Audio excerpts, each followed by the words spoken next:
আমি এই মাত্র একটা গ্রোসারি স্টোর কিনে ফেলেছি যেখানে এত খাবার আছে যা দিয়ে গোটা একটা শহরকে খাওয়ানো যেতে পারে। আর তারপর আমি ডিসাইড করলাম একজন র্যান্ডম লোককে এখানে আমি বন্দি করে দেব। যতদিন তুমি এখানে থাকবে এই গ্রোসারি কার্টে করে আমি তোমাকে $10,000 করে দিয়ে যাবো। এটা তো দারুণ ভাই, তাহলে চলো। ঠিক আছে, এটা আমি 24 ঘন্টা পরে দেবো। ও, okay. এই চ্যালেঞ্জটা অ্যালেক্সকে লিটারালি মাল্টি মিলিয়নিয়ারও বানিয়ে দিতে পারে। তার মানে হলো ও এখানে 1 বছর থাকতে পারে। আর এটা শুরু হলো এখন থেকে। ঠিক আছে, জিমি চলে গেছে।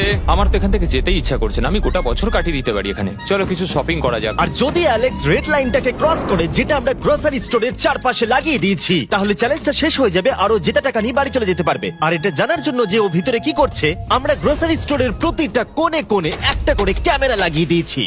প্রথম রাতে আমি ভাবছি এই স্টেকটা খেয়ে নেবো। আমার মনে হয় এখানটা বেশ বাড়ি বাড়ি মনে হচ্ছে। গ্রসারি স্টোরের এই কোনটা বেশ ভালো। আমি যদি এরকম খাবার প্রত্যেক রাতে পাই, আমি এখানে গোটা বছর কাটিয়ে দিতে রাজি। প্রথম রাত কমপ্লিট, কাল সকালে দেখা হচ্ছে। এখন 24 ঘন্টা হয়ে গেছে আর আমি ওর প্রথম 10,000 নিয়ে যাচ্ছি। অ্যালেক্স, এই এটা দেখে বলতে পারবে পুরো $10,000 আছে কিনা? হ্যাঁ আছে। আমি তোমাকে বিশ্বাস করি। এবার আমি তোমাকে এই চ্যালেঞ্জের টুইস্টটা বলবো। বেসিক্যালি আমি তোমাকে যখন $10,000 ক্যাশ দেব, তখন তোমাকে $10,000 মূল্যের জিনিস আমাকে দিতে হবে। তাই তোমাকেই ভেবে রাখতে হবে যে কোন জিনিসগুলো রাখলে তুমি এখানে আরো বেশি দিন টিকে থাকতে পারবে।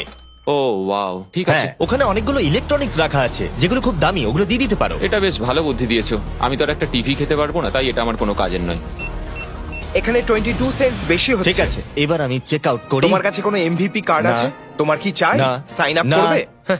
এই নাও তোমার ক্যাশ। ক্রিস, এগুলো নিয়ে যাও। Beep beep. তোমার সাথে কাল আবার দেখা হবে আরো $10,000 ক্যাশ নিয়ে। আর ততক্ষণ তুমি দেখে নাও কোন জিনিসগুলো আমাকে দেবে। এটা সবকিছু চেঞ্জ করে দিল। আমাকে নতুন করে আবার সবকিছু প্ল্যান করতে হবে। আশপাশের জিনিসগুলো একটু দেখে নিয়ে বুঝে নিই যে আমার কোনগুলোর আর কোনো দরকার নেই। পেট ফুড, পেট আইটেমস। জিমি আমাকে এগুলো খাওয়ার জন্য কোনো টাকা দেবে না, আমি নিশ্চিত। আমি এখানে $10,000 ডগ ফুড রেখে দিয়েছি। আমার একটু বিশ্রাম নেওয়া দরকার। সকাল সকাল উঠে পড়তে হবে। কাল আমাকে আরো আইটেম বার করে রাখতে হবে। কালকে অনেক কাজ পড়ে রয়েছে। অ্যালেক্স, এই তো জিমি। Oh, hey! আজকে তুমি ওগুলো দেবে? আজকে ডগ ফুড দেবো। ও মাই গড, এগুলো তো নিয়ে যেতে সারা জীবন কেটে যাবে। দাঁড়াও, আমরা কি এইটা আমি ওকে ট্রানজিশনটা করতে দিলাম, করো।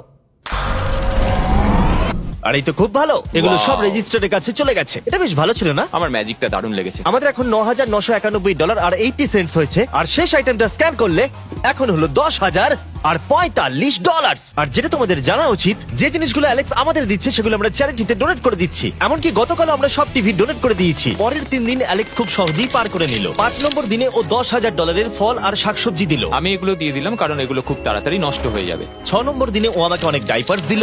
7, 8 এবং 9 নম্বর দিনে ও আমাদের $30,000 অতিরিক্ত জিনিস দিয়ে দিল। এমনকি ও যখন স্টোরের ব্যাকে গেল,